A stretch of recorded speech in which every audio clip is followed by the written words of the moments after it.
अच्छा, पूरी 10 सीटों पर प्रेम शुक्ला जी, बहुत सीरियस आरोप है। वो कह रहे हैं कि वहां पर बीजेपी के एक तरह से प्रतिनिधि के रूप में काम कर रही है पुलिस। प्रेम शुक्ला जी, देखिए, जिस तरह से आदरणीय राजकुमार भाटी जी का आज भाषा का संयम टूटा है, वह समाजवादी पार्टी की हार की हताशा से उपजी कुंठा का परिणाम है। इसलिए वो निराधार अनर्गल आरोप लगा रहे हैं। और अगर किसी के उनके पास इस तरह के सबूत हो तो इस देश में निर्वाचन आयोग है।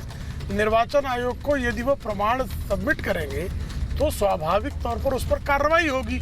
लेकिन ये जानते हैं कि ये बूथ कैप्चर करने अगर कोई जाएगा, कानून एवं प्रशासन की स्थिति बिगाड़ने के लिए गुंडागर्दी करने कोई जाएगा, तो स्वाभाविक कार्रवाई करना पुलिस प्रशासन का निर्वाचन आयोग के अधिकारियों के निर्देश पर दायित्व है।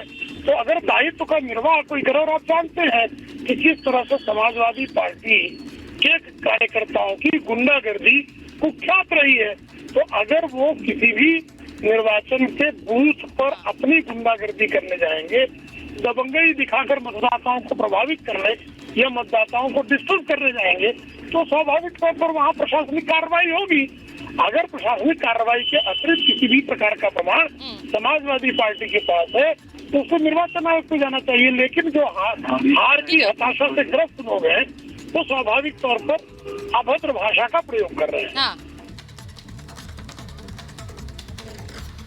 मैं एक बार भाटी जी जल्दी से काउंटर करना चाह रहे हैं। मैं उसके बाद सारिका जी के पास जाऊं, दुष्यंत जी के पास जाऊं। भाटी जी जल्दी से बोलिए, क्योंकि यहाँ पर जनता भी बोलना चाह रही है। मैं उनके पास जाऊंगी, लेकिन पहले आप बोलिए प्लीज। 70 साल वो कह रहे हैं शिकायत दर्ज क्यों नहीं कराई आप लोगों ने? 70 साल 75 साल के बुजुर्ग का 70 साल 75 साल के बुजुर्ग को पुलिस ने लाठी मार के सिर तोड़ दिया, महिलाओं के हाथ तोड़ दिए, महिलाओं के कपड़े फाड़ दिए, महिलाओं पर लाठियां चलाई हैं। ये बूथ कैप्चर कर रहे थे।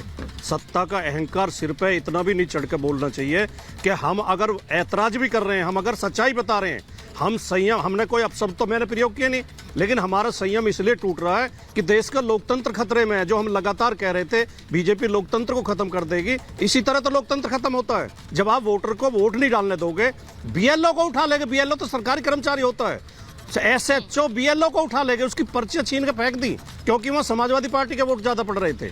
जब इस तरह की गुंडागर्दी होगी तो क्या हम ऐतराज भी नहीं करेंगे, अपनी शिकायत भी नहीं करेंगे? हम शिकायत भी करेंगे तो उसे आप बताएंगे, बदतमीजी बताएंगे, धैर्य खोना बताएंगे।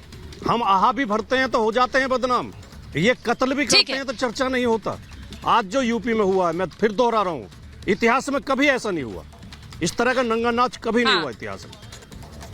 देखिए, आप ये कह रहे हैं, राजकुमार भाटी जी कह रहे हैं कि यूपी में 10 सीटों पर वोटिंग हुई और वहां पर बहुत से लोगों को जो उनके वोटर थे उन्हें वोट नहीं डालने दिया गया। उन्हें मैं चाह रही हूं कि उस पर आप लोग रिएक्ट करें। हाँ, देखिए, ये पुरानी कहावत है, खिसियाई बिल्ली खंबा नोचे। ये क्या कर, विपक्ष का ये हमेशा ये रोना रहता है कि अगर जो मान लो वो जीत गए तो ईवीएम खराब नहीं है, तो ईवीएम सही हो गई। अगर जो बीजेपी का कोई भी कैंडिडेट जीतता है तो चिल्लाने लगते हैं सारी विपक्षी पार्टियां, ईवीएम खराब है, ईवीएम खराब है। जब राज्य के चुनाव हुए थे, ममता बनर्जी की वहां सरकार बनी, तब ये विपक्षों के कोई नहीं आया कहने कि ईवीएम खराब है, ईवीएम खराब है।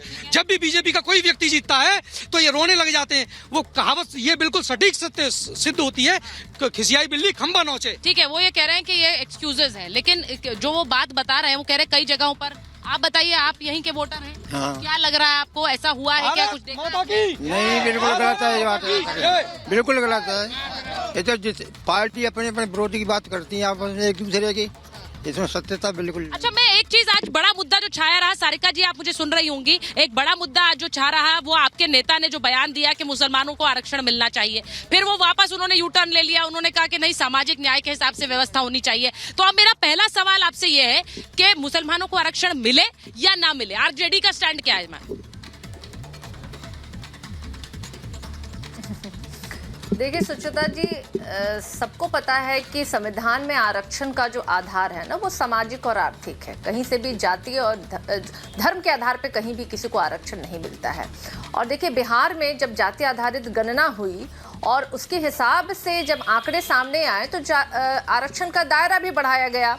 और हमारा मानना है, हमारी पार्टी का मानना है कि देशव्यापी जाति आधारित गणना होनी चाहिए। और वैसी वो जातियां जो आज भी मुख्य धारा में नहीं आ पाई हैं, उन्हें मुख्य धारा में लाने की जिम्मेदारी सरकार की भी बनती है और हम सबों की बनती है।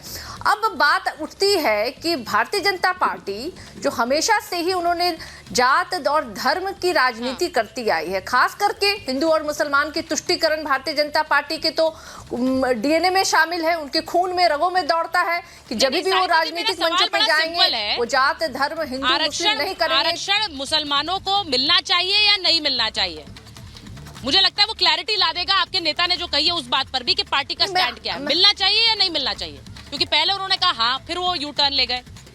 जी नहीं देखिए सुचिता जी, हम लोग वो लोग नहीं हैं जो कहते हैं कि 15 लाख रुपया देंगे उसके बाद उसको चुनावी जुमला कह देते हैं।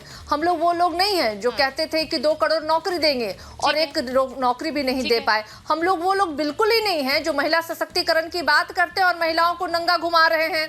सांसदों के द्वारा मोलेस्टेशन हो रहा है। अभी दिन ही कितने बीते हैं, 10 दिन पहले तो नरेंद्र मोदी जी प्रज्वल रवन्ना का प्रचार कर रहे थे, जिन्होंने 3000 महिलाओं की अश्लील वीडियो, बलात्कार और मोलेस्टेशन की वीडियो उन्होंने बनाई थी और रखी थी, और उसके बारे में प्रधानमंत्री जी कह रहे थे कि ये बड़ा अच्छा व्यक्ति है, आप इसको वोट दें। तो ये प्रधानमंत्री जी का और भारतीय जनता पार्टी का चरित्र है। तो हम लोग इस चरित्र के व्यक्ति, इसीलिए मैं उम्मीद करती हूँ कि आप लोग सब डायरेक्ट बोलेंगे।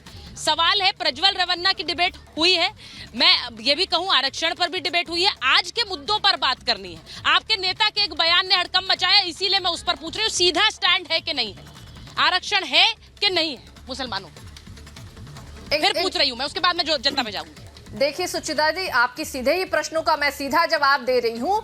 मुद्दे आज भी वही हैं जो कल थे। आज भी मुद्दा रोजगारी है, आज भी मुद्दा जनता की वो चीजें हैं जो जनता आज त्रस्त है महंगाई से। आज भी मुद्दा बदला कहाँ है, बदलना आप कौन सवाल चाह का रहा है? जवाब, दिक्कत भारतीय यही जनता है पार्टी हमेशा क्योंकि मुद्दों से अब मुद्दा दिक्कत कर क्या है, रही मैं है। आपको बताती हूँ। आपके दिक्कत ये सीधे हो रही सवाल है का जवाब कि मैं अगर दे आप रही कहेंगे हूँ, कि नहीं और देना है जाति मुसलमानों को आधारित आरक्षण, गणना तो तो आपका प्रधानमंत्री वोट बैंक इफेक्ट होगा। अगर आप कहेंगे कि देना है तो फिर आप पर ये काउंटर आएगा कि पिछड़ों का क्या है, उनके हिस्से में से आरक्षण दिया जाएगा, वो भी आपका वोट बैंक है। तो ये दिक्कत होगी और इसीलिए इस पर सोचना पड़ेगा। मैं एक बार पूछना चाह रही हूँ, जो आज लालू जी ने कहा उस पर मैं चाह रही हूँ आप लोग जरा बताएं कि उन्होंने पहले कहा कि मुसलमानों को आरक्षण मिले, फिर उन्होंने कहा कि नहीं सामाजिक व्यवस्था है। देखिए, मैं आपको बताऊं, इनके पास कोई मुद्दे नहीं है। सबसे बड़ा विषय क्या है कि आम जनमानस, आम जनता ये चाहती है कि हमको सरकार वो चाहिए, शोषित, वंचित, आदिवासी, SC, OBC सबको साथ में लेके चलने वाली सरकार हो और जमीनी स्तर पर, धरातल पर कार्य करती है, वो पार्टी चाहिए। हमको ये सरकार नहीं चाहिए, ऐसी पार्टी नहीं चाहिए कि एक जाति से चलती हो या एक पार्ट पर चलती हो या एक मुसलमान का बैंक वोटार से चलती हो या एक परिवार से चलती हो। हमको ऐसे लोगों की जरूरत नहीं है। हमको ऐसे लोग चाहिए जो कि सबको, देश को परिवार बना के बोलिए, माइक पर बोलिए। जिन अभी भैया ने बोला जिनका परिवार है, एक परिवार पे चलती, जिनका परिवार ही नहीं वो क्या करेंगे? किसान का दर्द किसान ही समझ सकता है, परिवार का दर्द परिवार वाला ही समझ सकता है। ये महोदय जी बोल रहे थे कि वंदे मातरम, क्या विपक्षी लोग वंदे मातरम नहीं करते? क्या आज से 15 साल पहले क्या कभी वंदे मातरम नहीं हुआ?